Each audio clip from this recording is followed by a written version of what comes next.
Және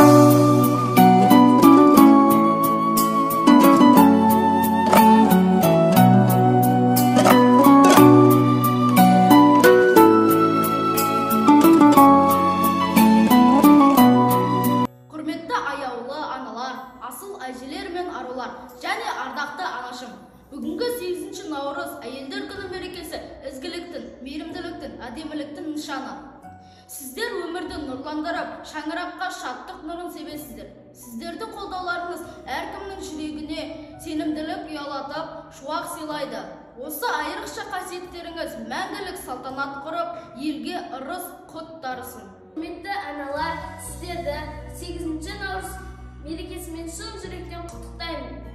Мәпелеп мені өсірген, ризамын мен өзіңе, ана деген керемет сыйлап өтем өмірде. Аялаған анашым, мәпелеген анашым, менің саған тілегім, қартаймашы анашым. Аяулы, сүйікті, қамқоршы асыл анам, сіз 8 наурыз мерекеңізбен шын жүректен құттықтаймын. Сіз болмағанда жарық дүниенің қадірі, махаббаттың ләззатын, мейірім шапағаттың тереңін сезінбесем. Қашанды жақсылық жадында нәсіп болғай сізді сүйемін. Бесік жырым қысырындай құйылған, ойым ақылыма сыйдырған, асыл ана құтты болсын мерекен, күллі адамды құшағына сыйдырған. Анашым менің анашым, мәпелеп мені өсірген, берімі қандай керемет, анашым менің анашым. Анашым аяулы адам сен едің, серігі болған біздердің, түн ұйқысын төрт бөлген, қамқоршы менің анашым.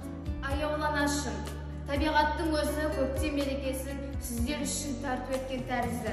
Сіздің қаншалықты сұлу екеніңізді және де балаларыңыздың шексіз сүйетінін қайта-қайта айтқым келеді. Жанарыңыз шаттыққа толы болсын. Әрдайым бақытқа бөленіп, қуанышты күндеріңіз көп болсын. Сіз мен үшін ең керемет және де ең жақын жансыз. Менің қамқоршым, ақылшым, өмірімнің бұлақ күшім, көңілімнің қуанышы, сезімімнің жыры ақсы, аяулы анам. 8 наурыз мерекеңіз құтты болсын. Ұл-қыздарыңыздың қызығын көріп, алдыңызда аман сау жүре беріңіз. Бақытты отбасыңыздың берекесі мәңгілік болсын. Құрметті менің анашым, сізді көктемнің мерекесі 8 наурыз мерекеңізбен құттықтаймын. Бүгінгі сөз үшін бүкіл адам баласы қуанышқа бөленер. Сіз үшін жүрек жарды тілектер арнайтын күн. Мен үшін сіздің аман сау ортамызда жүрген әр күніңіз үлкен мереке. Мен өзіңе қабылдаппын сүюді, мен өзіңе қабылдаппын күйюді. Сенің жаным жүрегімде ораулы, менің жаным жаулығыңа түйілі. 8 наурыз халықаралық әйелдер күні мерекесі